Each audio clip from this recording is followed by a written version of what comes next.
Welcome to this edition of the Boon of Wireless podcast, coming to you as always high above the streets in northern New Jersey at ANJ Media. Yes, New Jersey, where on June 6, 1933, the very first drive-in movie theater opened in Camden, New Jersey. The concept was invented and honed by Richard Hollingshead, who was allegedly inspired by how uncomfortable his mother was sitting in the regular movie theaters. Andrew. Yes, John. Did you ever take your mother to a drive-in movie? No, John. Well, that's probably a good thing. It is, John. Okay. Well, again, I'm your host, Jon Horovitz, founder and president of Atrium Unlimited Consulting. Our guest today is a 25-year technology veteran, as well as a U.S. Army veteran of 10 years. After a successful military career as an airborne infantryman, which we're going to talk about, he transitioned into the telecommunications and technology sales and marketing world. Chris Whitaker was an early member of the Comcast Business Channel team in 2011 and supported partners in the Southeast. In 2017, he pivoted into wireless technology and the Internet of Things. He was the channel chief for the managed services team at Sierra Wireless and Core Wireless before joining Teleros, where he was the vice president of Advanced Solutions, Mobility, and IoT. While at Teleros, a national technology distributor, he spent his time researching suppliers and technology and educating their trusted advisors. Once again, making a pivot, he is now the general manager and vice president of mobility at SpectroTel, leading the mobility team with their managed mobility offerings. Please join me in welcoming to the broadcast Chris, the Wireless Wit Whitaker. Chris, it is so good to see you. How are you? I'm doing fantastic, and I am so glad to be here. Thanks for having me. Well, I have to return the favor. I think it was either late summer or early fall of 2024. You had me on and talked about my life and my journey. And boy, I learned things about myself that I had forgotten. So it's good to have you on the Boon of Wireless today. And you're outside of Atlanta, I believe, correct? That's correct. Yeah, about an hour north of Atlanta. That's right. Okay. And do you have drive-in movie theaters down there? You know, I was thinking about that when you mentioned it. To my knowledge, they're all gone. Yeah, they're all gone. Yeah, no one does them anymore. Yeah. Well, especially in this weather. All right. Well, listen, thank you for the broadcast. We're interested in finding a little bit about you and also your views on telecom and technology and where this whole thing's going. But I want to start. I mentioned in the intro that you spent 10 years in the United States Army. And I know it's an overused statement, but again, thank you for your service. I'd like to talk a little bit about your time in the Army and how it helped to shape your career. First of all, John, you know, you and Andrew and so many other Americans were worth it. It was a great time in my life. And my grandfather inspired me to join the military. I think I was, 8 years old when I said I want to do this. And he was a World War II and a Korean War veteran. And he was 10 feet tall in my mind. And so anyway, I fast forward, did the Junior Reserve Officer Training Corps, JROTC in high school, and joined the Army on the delayed entry program. I couldn't get in fast enough. And, I grew up in Columbus, Georgia, which is in the shadow of Fort Benning, then now Fort Moore. It was a great time, man. I mean, I thoroughly enjoyed it. I felt like I was at summer camp, going to basic training. I got to shoot rifles and throw grenades, and especially growing up in the era of John J. Rambo, right? And the Chuck Norris Vietnam films, and I wanted to be G.I. Joe, and I had some great duty stations. I went to airborne school right out of basic training, and you had asked me earlier how many jumps I had, and in the airborne community, I'm still like an infant. I only have 13 jumps.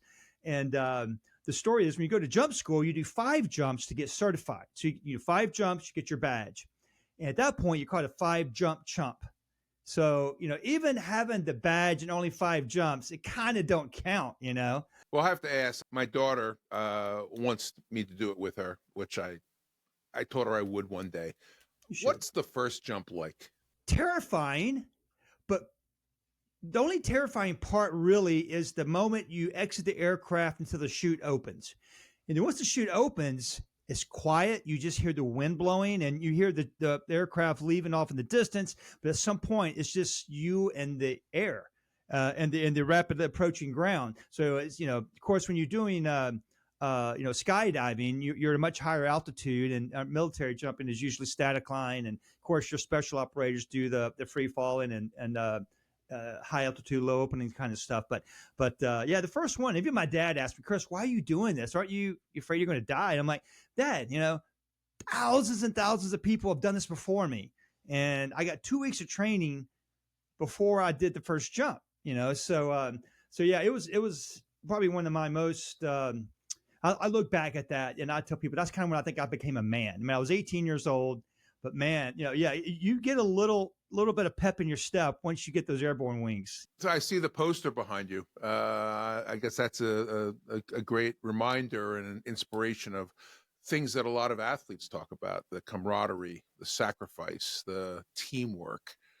Have those pillars followed you into your professional career? Yeah, absolutely. I mean, there's so many, I find, especially as I moved up in organizations, being a chain of command kind of guy, I'm a soldier at first, and that's not always the way life works. The business world doesn't always go by that. Sometimes you got to jump chain of command or go sideways so yeah, I don't know. I don't regret any of it. First of all, I'm quite proud and happy and feel very privileged, honestly, that I had that opportunity to do it. It was a fantastic time. I thought I was going to do 30 years, by the way. I hit 10 years. I was at Fort Bragg, North Carolina, to kind of jump ahead of the story. So if you are a part of the airborne community, yes, I finally served in what was known as a jump unit. So that's where I went from 5 to 13. Was at Fort Bragg, North Carolina. Now, Fort Liberty, still Fort Bragg if you're in that era. But yeah, my wife was pregnant with our third child. We were eating ramen noodles and hot dogs and it, not even making it check to check sometimes. Yeah. And I said, I can't do this anymore. This is crazy. And so yeah, my brother-in-law was selling cable TV door to door, making great money, going on all these President's Club trips. I said, I'm going to do what he does. So Tim Rabdow, if you're listening, yeah, he got me my first interview in the cable business, and the rest is history. Okay, well, thank you, Tim, where you are. Let's talk about your current role with SpectraTel. Tell us a little bit about SpectraTel, what they do, who you serve. It's an outstanding organization. We like to say we're kind of this next generation managed network service provider. Our CEO just did a podcast recently, and the title was "Aggregation is Dead." Being an aggregator, you're taking multiple solutions and putting them on one bill. So it's very simple for companies. So we go well beyond that. We have managed network as a service, NOC as a service. We do all kind of stuff. From landline connectivity to unified communications, the POTS transformation, getting rid of those old analog POTS lines, and several different flavors of solutions there, and even SD-WAN. So all of that part is not what I do. I have a different niche of managed mobility. So I came and helped working with the product development team and marketing. They had done a lot of work before I got there, but sometimes that last 25% of any project, that's the hardest part. Getting it to the very end of the finish line, that's where someone's got to come and push a little. So we did some great things, and I partner with a company called Go Exceed as our wireless expense management platform. So we're one of the first to kind of gray label. Our portal says SpectraTel, it's SpectraTel employees, but we use their software, and we license a subscription with them for the expense management part. But we do all the other stuff from help desk services. We manage the MDM. We can provide the MDM. We're a MOS 360 reseller. Device end of life management.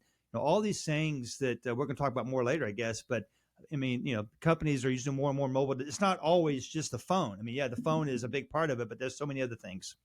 Well, I want to come back to that statement you just made, but who are your customers? I mean, who uses? Yeah. The bulk of our customers are multi-site, multi-product type customers. A lot of retail, education, healthcare, professional services, some city-state entities, but anywhere where you have multiple locations and you need help managing multiple parts of the tech stack, those are our sweet spots. Yeah. Okay. All right. So you just said, and I'm going to quote you from something you had written, that the evolution of mobile devices is more than just a phone. And how does that impact technical advisors and IT professionals like yourself? Actually, I think when I think of how does it impact them, the biggest part is this opportunity. It's another problem to solve. And so much time and technical sales, we get focused on what the product is and what the solution is, when we really should be focusing on is what's the problem they're trying to solve for, right? So for the tech advisors, trusted advisors, asking the questions: how are you using these mobile devices? How are you using them? What type of applications are you using them for? It kind of reminds me of a call I had recently where a company has 500 locations of storage units, so those self-storage units. And he was telling me, he goes, hey, we have these Microsoft Surface tablets at the registers where the customers sign the contract for the storage unit. And, but we're finding, our employees, we need them to walk around more and be more mobile and show the customer where their storage unit is and have them sign it right there on the side of the street or inside the building somewhere. So they were going to take everything to like a mini iPad or a larger, smartphone. And they said, we don't want it to take phone calls. We don't want to do emails or text on it. And I'm thinking to myself, that's kind of where I said, man, those are the three main things that the device was kind of invented for. Right. Right. So now, making a phone call. What a concept. Yeah. So I said, well, so tell me more about what you're using. He goes, well, we need the camera feature because, especially if there's water damage, if there's any incident, we need someone to take a picture of it, attach it to our system. We need them to, obviously do point of sale and take credit card payments on these devices. And we do have a unified communications app that we're going to put on there. So we don't want it to use the phone number from the device. We want only calls to be made from the app. So that outgoing phone number shows the business phone number and not the cell phone number, so it's just interesting to see how this evolution is continuing to happen. A lot of in the medical industry, for example, in healthcare, my father-in-law recently had a device put in his chest that connected to an iPhone they gave him to check for irregular heartbeat. Yeah. So, so once again, he's carrying two phones and I'm like, Joe, since when did you start carrying two phones? He goes, oh, well, this is my regular phone. And this one's when the doctor gave me this Bluetooth to this device in my chest is, measuring my heartbeats and irregular heartbeats. And it's sending the data real time to my doctor. Yeah. So it's just, there's just so many examples of how devices are now more than a phone and text messaging.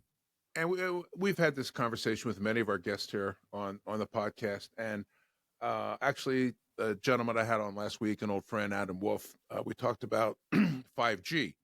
And, the question I posed to him was, has 5G delivered? And I think what you just described is where 5G and eventually 6G and whatever comes after that, that's what the benefits of this is. Yes, there's going to be private networks and all that other stuff with 5G, but this machine to machine or phone to device device inside your body, you don't have to make a phone call. You don't have to check the sports scores.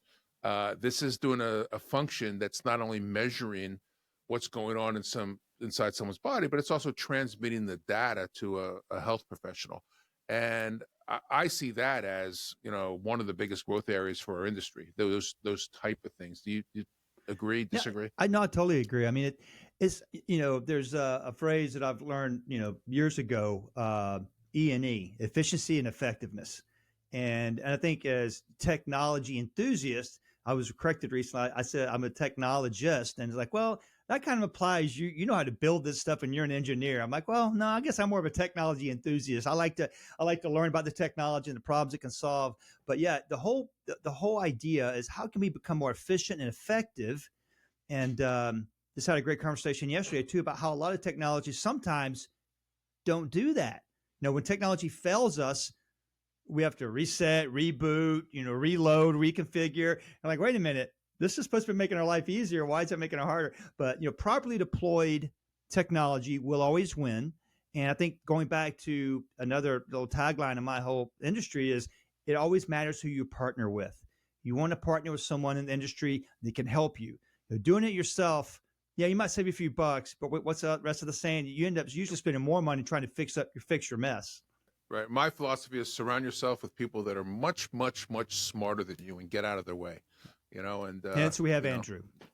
There you go. There you go. Behind the glass. As these solutions are coming out, like the one you described with your father-in-law, and the solutions that are with the storage guy, and hundreds of other. There's also challenges that are created by this evolution of devices. In my word, I mean things like how do you manage your expenses? You talked about security, checking for water damage, the app management. What are some of the challenges that are created by this new evolution of using the phone not as a phone? You mentioned some of them, and just to kind of elaborate on it, but for devices that are on cellular, which even these storage units, they're going to use cellular. Why? Because they're walking around, and having a managed Wi-Fi solution, yeah, it can be done too. You could put beacons everywhere and repeaters everywhere, but that gets expensive. So if you have SIM in all your devices, by the way, SIM card doesn't always just go in a tablet or phone. I mean, a lot of retailers are using Zebra handheld scanners. They're scanning inventory, and those are also SIM driven. Fleet trackers, cameras. There's so many devices, as you well know. But yeah, so one thing I've learned too, big companies. Sometimes it amazes me. I'm talking to really big Fortune 500 companies, and they're spending $25,000-$30,000 a month on cell bills across the three big carriers. And they're like, hey, you don't understand. We've negotiated a great contract. We have a great contract. I'm like, okay, that's awesome. I have no doubt they gave you a great contract. But hey, who's managing each line to ensure they're on the right data plan? Is a cell phone company doing that for you proactively? Long Probably pause. Probably not. Probably Right. not. And most of the time, Right. the answer is no. So yes, expense management and having a system and a software that's API'd into the carrier that every 4 hours is looking at every line and putting it on the right data plan. So what do most people do, John? In your experience, most people want to negate the challenges of having data overage bills. What's the easy button? Offload the Wi-Fi. Yeah. And if that's not available, unlimited data plans. I mean, where you're paying $79 a month and you're offloading lucky. the Wi-Fi. I mean, I've seen bills where they're paying $150 a month over hundreds and hundreds, if not thousands of lines. Now I'll ask, again, who's normally managing the mobility practice for a big company? The director of IT. It's like, why? Well, because it's an endpoint and we have all these apps and it's technical, so they think it's an IT thing. Of course, most people do not go to college and get a 4-year degree in information, systems, IT to manage a cell phone bill. So they don't know what they're doing. They don't want to do it either. So yeah, that's probably the biggest and obvious. I could go on for a long time on expense management, but there's a lot of solutions there to make that not a problem. And I can tell you right now, unlimited data plans is not the right answer. Most companies, 40 to 50% of their users are using 2 gigs a month because they're using Wi-Fi because they're in the office or they're at home. Or they're home. Exactly. Yeah. And now in your car. That's right. That's right. I harp back to my good friend and rabble-rouser, Peter Adderton. I give him too much press. Peter is out there. He founded Boost and now, of course, MobileX, where you pay for what you use. And if you look at his customer reviews, that my bill went from $75 to $8 because I'm paying for what I use. And he says, if you're a heavy user, maybe we're not for you. But Peter, I need another check for that that shout out. But check it out. That's how they built the whole thing. And he is very vocal about the unlimited data plans because, as you said, you're paying 75 to 100 change a month for unlimited data, and at the end of the day, how many of the consumers, forget about the corporate customers that are never seeing their bill because it's paid for by the company, how many consumers are actually looking at their bill or their phone and saying, hey, how much data have I actually used? And I think we're all guilty of it. It's like right now that you can't get into the health club because they're jammed because of New Year's resolutions. And I think in 3 weeks, I'll be able to get on the machine again because those people gave up. It's the same sort of thing. Pay your $30-$50 a month and, I'll get to it. I'll get to the gym soon. That's a oversimplification. If I could, John, there's probably two other areas that I want to point out that creates challenges and opportunities for technology advisors and consultants. Okay. One is that user experience. A quick example. True story. I was at an offsite national rental car agency, and I'll protect their name because it's not a great story. But everyone would know who they are. Well, hold on. I have to say this then, if it's a true story, that the views of our guests are their views and not those of the Boon of Wireless. Okay. Well said. Again, it's just my observation. I could be wrong here, but okay. So I get there, and I'm not at the airport because I was just driving regionally, and I get there and there's this line at the door. I'm like, God, this is great, and I can't believe it. Normally these guys are pretty fast, so I'm patient. I wait, and I finally get up to the counter. Young man is frustrated. He's frazzled. He's kind of like beads of sweat. This was in the summer, and we're indoors on air conditioning. And I said, hey, man, what's going on? This is not like you guys. I'm normally in and out of here. And he goes, oh, yeah. Or we use these tablets to check out each customer. And because of some issue, after each customer, I got to reboot the tablet. I got to power it off and power it back on. And it takes like 3 minutes between customers. And that's really caused me a problem.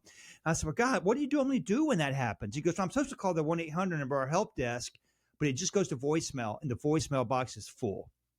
So I'm sitting there going, I need to talk to your manager, not about you, but the fact that I may have a solution for you. Because that not only was he frustrated, that impacts employee morale, but also the customers that didn't understand technology.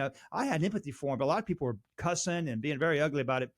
So that's having a good help desk and having a solid backup plan. Oh, by the way, there were 3 tablets. And they weren't iPad or Samsung. They were Zebra tablets, which a lot of people don't even realize.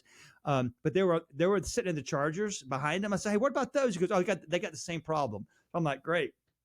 So that's one. The user experience for both the employee and the customer. And then second, is that security piece. We talked about security. MDM, mobile device management software, sits on top of an operating system. I'm also shocked when I talk to a lot of these big companies, all companies, regardless of size. I feel like 60% of the time, they don't even have a cybersecurity posture for these devices. They don't even think about it. Oh, Apple Business Manager will take care of it. Or, there's not that much information out there. I'm like, so what apps are your employees using? What kind of corporate data is on these devices? And they get paranoid pretty quick. Every now and then I do get the frantic call from someone that it's like, how fast can we get this done? Because we're trying to get cybersecurity insurance, and our CISO is freaking out because we don't have anything locked down, and we're in the insurance business. We're sending all this information, sensitive information over these devices, no way to secure them. So yeah, it needs to be discussed at that level of efficiency and effectiveness for sure. Being a tech advisor, and there's a lot of you folks out there, obviously you want to lean into the wireless tech more. Do they lean into wireless? It's been in my experience. I've been researching this and working in this space for maybe 6 years, 7 years now. And the short answer is no, not enough. I was with an organization before this one, and it was a technology service distributor.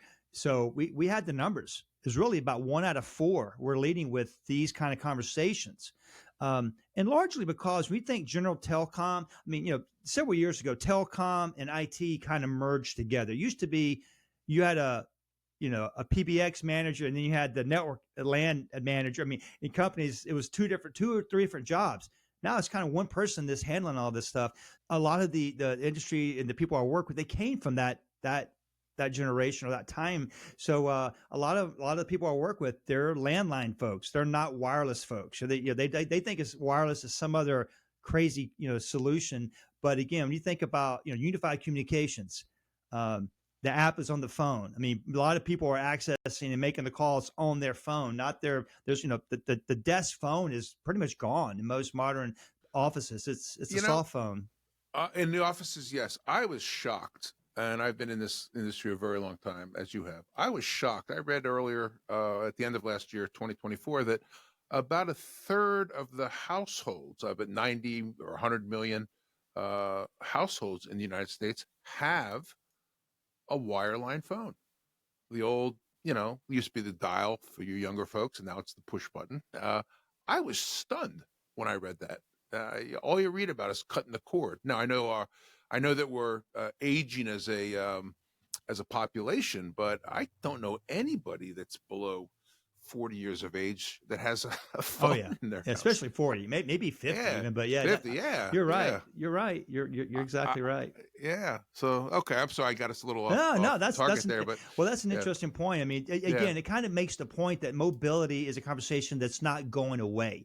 I mean, depending on which research institute you look at, I mean, we're going to see a tremendous increase in the number of mobile lines and SIM cards just in the next 3 to 5 years. I mean, we're not done growing. Yeah, there's still a up and to the right trajectory. Well, and don't forget, you won't need a SIM card soon. It's all eSIM. And that's correct. That is out there now, and that's going to open absolutely. up a lot of opportunities. Yeah, we talk about that a lot, even in my current role. In fact, not only an embedded or electric SIM, but a multi-carrier, multi-MZ SIM. Yeah, so you don't contract with T-Mobile or Verizon or AT&T. They're going to all get their piece of you, depending on where if you're moving around a lot. If you're stationary, probably not as important. Well, that'll bring its own challenges. Who do you bill for the data that you use? To go back to someone's got to figure it out. Yeah, someone smarter than us is going to figure that out. Yeah. Let's shift gears a little bit. And you're a podcast host. You have The Wireless Way. How long have you been doing that? Just today, I posted my first one for the year, and I had to change it to season 6. So it's funny. I kind of need to go back because I think I've only been doing it for like 4.5, coming up 5 years. So maybe one year I did 2 seasons. I don't know, but yeah, it's been a blast. I love doing it. What is the at the Boon of Wireless, and we're coming up on our 1-year anniversary in February of this year, and knock wood, it's we're very happy with where it's at growing. People says, John, what is your podcast about? I said, well, we educate and make people enthusiastic about the wireless business, and with a focus on MVNOs, dealers, master dealers, distribution, that kind of stuff.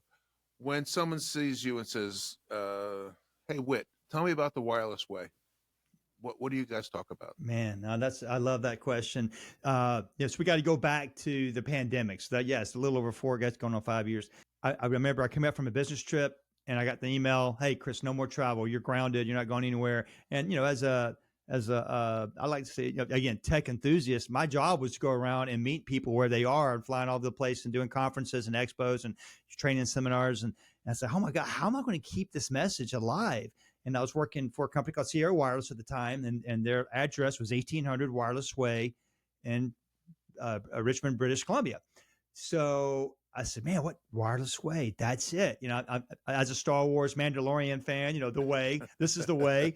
I'm surprised I don't use that more. Yeah, but so anyway, it started out as a technology, much like you, on wireless. And I had such a diverse network. I had so many people I was working with, and I don't know, after the very first episode was, man, one of my, to this day, still the most popular one, with Terrence Caston, TC. We had a great conversation around wireless technology, but then I had this epiphany moment. The Wireless Way, double entendre. First of all, I just kind of like saying the word entendre. It's like salsa. It's just a fun word, entendre. Double entendre. The wireless part is no strings attached and no judgment. And the way is the path, the journey, and the adventure. And my goal is to educate, motivate, and inspire. So that really opened me up to a lot of different topics. Yes, it almost always comes back to some type of technology, usually wireless or IoT. But I have some episodes where it doesn't even come up because, maybe I'm talking to an author that wrote a book about, professional development, or I've interviewed some veterans. On Veterans Day, I've done a few veteran specials where I, kind of did a deep dive spotlight on someone's journey from combat veteran to transition to being a civilian. So it's just a great way to communicate. It's a great way, as you can tell, we both love to talk. So when you're a podcaster, sometimes you got to ask a question and just be quiet. And I've learned to be a better listener because of podcasting. It's a great joy. I wish I could find a way to make this a full-time gig. Yeah, likewise. But I've learned too in the last almost year that it's important to listen. I've always preach that to my teams, be quiet, listen to the customer. But when I first started, I was so nervous that as I asked a question and the guest was answering it, I was thinking about the next question and not even listening. But and I apologize to my first couple of guests. That's not true. But anyway, if I wanted to watch The Wireless Way, how would I watch or listen? We'll put it up on the screen here. How did somebody find you? I have my own website, thewirelessway.net. It's on all the podcast platforms. I also have a YouTube channel. So YouTube, you can do @WirelessWit, and you can find it there on YouTube or on all your podcast platforms. Okay. Very good. Well, continued good success and good luck with that. Hopefully we'll get a season 7, 8, 9, 10, and then you can syndicate it. That's right. Lord willing. Yeah. As we wrap up, what message do you have for listeners to your podcast, my podcast, anybody that's talking about wireless? And I think we're blessed to be in this industry because it's not going away. It's growing. I've said this a couple times that, where my focus is for my consulting company, Atrium Unlimited, plug there. The MVNO business right now in the United States is about, almost $14 billion dollars, and it's going to be in 5 years. It's going to be $30 billion. So it's not going away. The device, or whatever it's going to look like. Again, I'll go back to the phone with the pacemaker and all the things that are on the horizon. What would you tell your listeners about our business and how you can help them? I agree with you. I feel grateful every morning. I literally thank God that I make a living helping others make a living. It almost sounds noble, right? It almost sounds like, we're like the saints of technology, because we're enabling other folks to leverage technology to solve these problems we've been talking about. Because if you own a self-storage, business, that's what you don't always know the technology. Or if you're a dentist or a chiropractor, your trade, you don't know the depths and all the stuff that's available. In fact, I was having a conversation earlier. A lot of companies don't know there's a better way. They just pay the bill. They just pay the carrier bill. They don't realize, maybe I should have someone look at this. I'm not even sure if I'm leveraging that great contract I negotiated, because they're all static plans. No one's moving them around. So I think, asking better questions, search for the true problems of the organization, and then partner with someone. If you're not the tech enthusiast or the technologist, and if you don't have access to all these resources, they're out there. I mean, there are a lot of TSDs that have a portfolio of 300 to 400 different suppliers that can help provide a solution to your customer. And by the way, you get a commission for it too, a residual. I mean, so there's a way to make a living, and there's options out there. But it's something that's been on my heart recently too. I've just seen so many posts on LinkedIn. In the industry, a lot of people are getting laid off. There's a lot of, but a lot of people are getting hired too. I've noticed this week a flurry of new job announcements, which is great. But it's going to be okay. I think the rest, just to kind of my closing thought is, it's going to be okay. And I had this other epiphany that okay is not always defined the way we want to define it, but it will be okay. I mean, just know the sun will come out tomorrow. And, if you're out there and you're in a bad spot, whether it be your career or your personal life, hang in there, keep your head up. The sun's going to come out tomorrow and you're going to be okay. Good.